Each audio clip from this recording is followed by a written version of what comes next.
I'm heading Pak China Economic Relations at Lahore Chamber of Commerce and Industry since 19 years. So I will be putting up the questions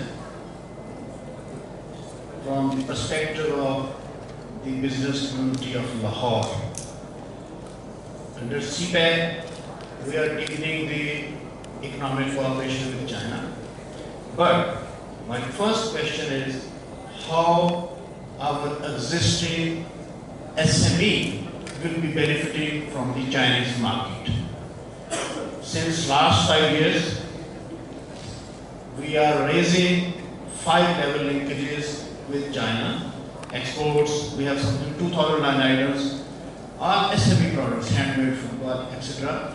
With Pakistan exports, China imports, but we are not connected with China's market. It's both with the private sector and government. I'm not criticizing the government and talking the way. Second, we are talking about the joint ventures.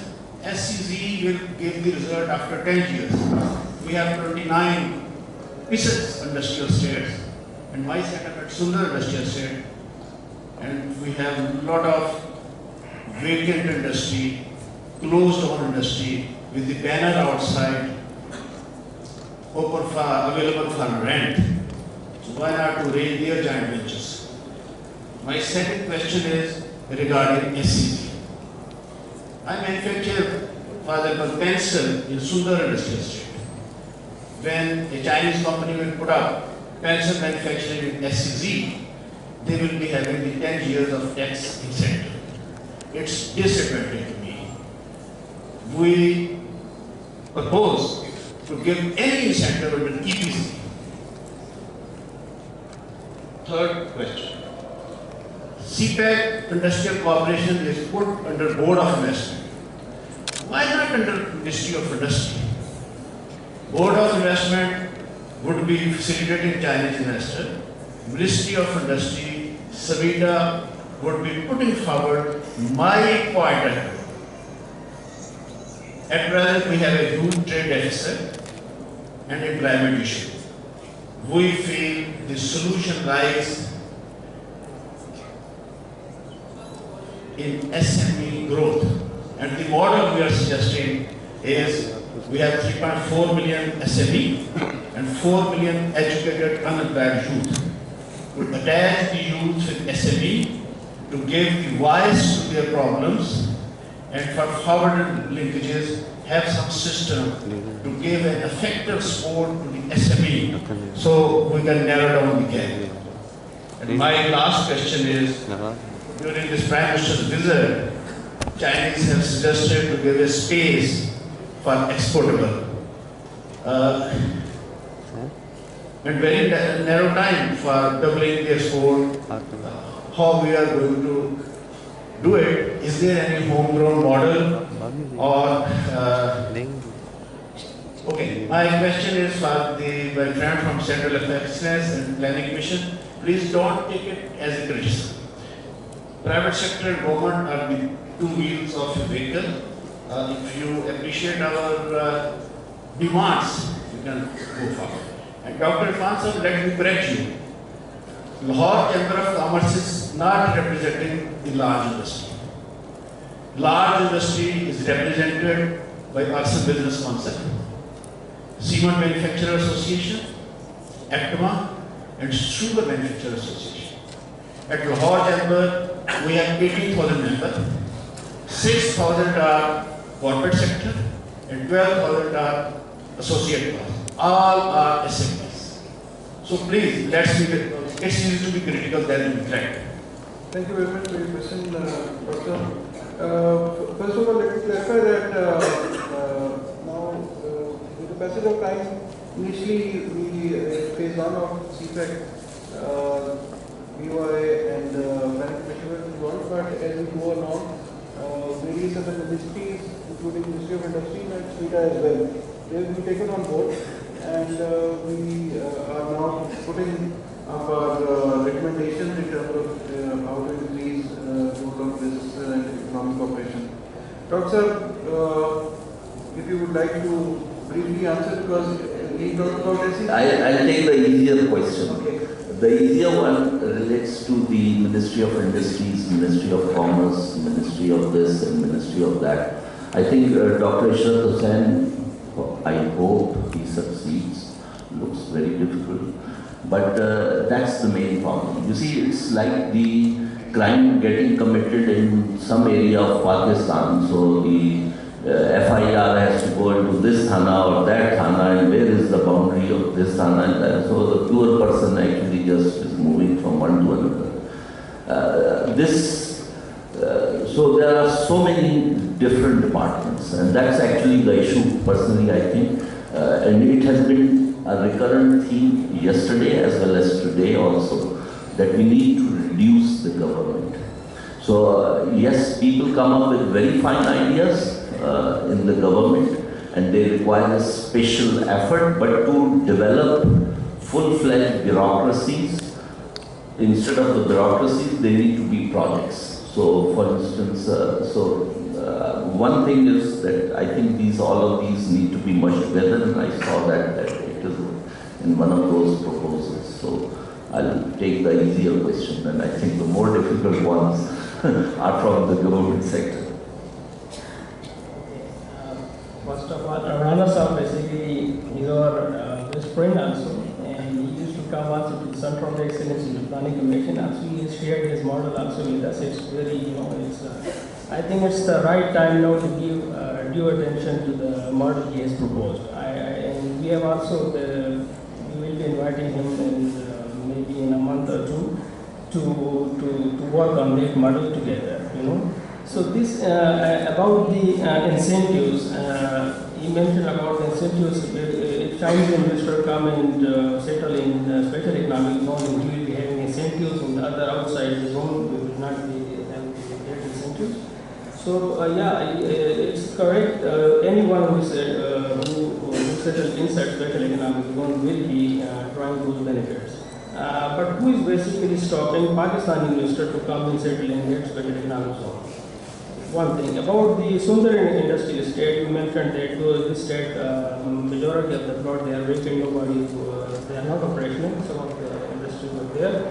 I think the government provides level playing field to all the investors.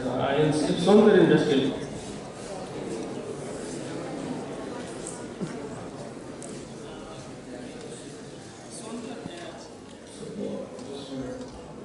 the Sundar industrial estate, the if you basically go to the ECZ Act, there are some requirements. Any investor, any private company, public-private partnership in any mode can make ECZ.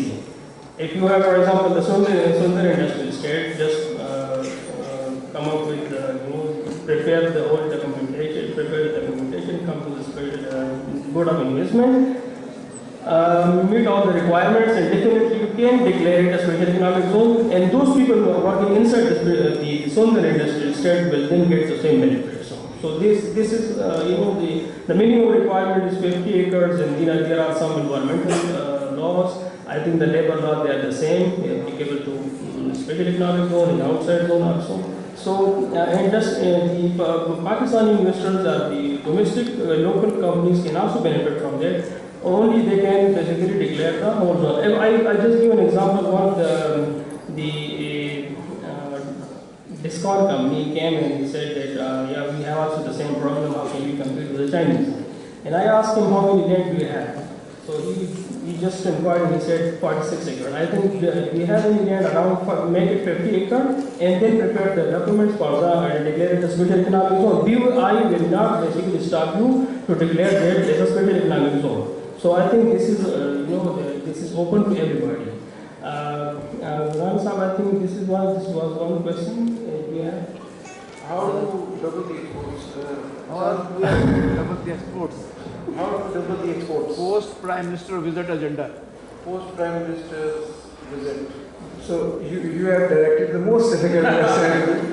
I wish I had the answer, but I think what Rana Sahab is implying is that we are making certain commitments, but probably do not have the roadmap to do that. The problem is the last FTA and the first phase when it was signed. After that, FTA did not fare well. And if you look at Pak China trade deficit, I think it's more than nearing $10 billion or even more. Much of what we are importing, unfortunately, is not capital goods, because if we were importing capital goods and we would be exporting to other countries, we would be in good shape. So I fully take on that point. I believe that the road to doubling or tripling the exports. The second thing is that doubling the exports is also not going to make a difference, because we are only exporting $1 billion. So there is a small base problem. Jumping from 1 to 2 is not a problem, and it's not going to solve our problems.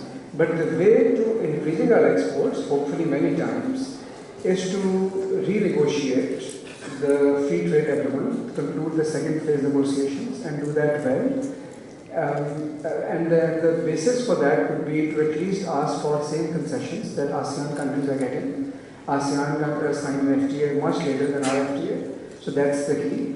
And I see the criticism on the government. The problem with our FTAs are that we negotiate them after great difficulty, and then we believe that they live in static worlds. It had happened with Malaysia, because we signed an FTA a long time ago, and then they signed another with India with much better terms. So I think we need to kind of keep on looking at them and revising them. So a short answer would be that the road to enhancing our exports would be to well negotiate the second phase of Pakistan FTA. So we will definitely take this suggestion and take it to the right quarters in the government.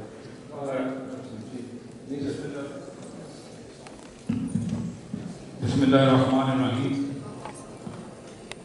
Ni hao, Mr. Robin. Ni hao. Ni hao. On a daily basis, I repeat my major purpose in life, and that is submission to the will of Allah Almighty and welfare of humanity. Under welfare of humanity is my definite aim, formation of fruitful and harmonious relationship with CPEC. Now, this is entirely in line with the prophecy of our Prophet Muhammad Mustafa sallallahu alaihi wasallam, who had 1440 years ago said that to learn, even if you have to go to China, please go. So I now, using this great platform as a source, invite you to form a joint SME with me, so that we improve the socio-cultural aspect of our relationship. We promote people from Pakistan to go to China, and while your side, you promote people from China to come to Pakistan. So I invite you to join me in forming SME in Pakistan.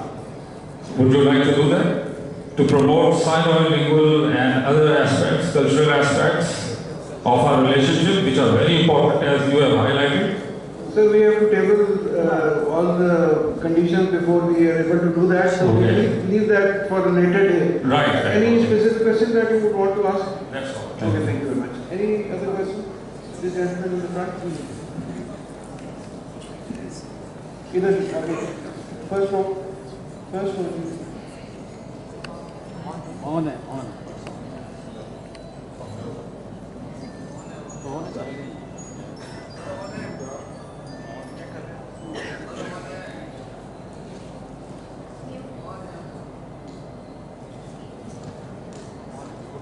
दूसरा वाला mic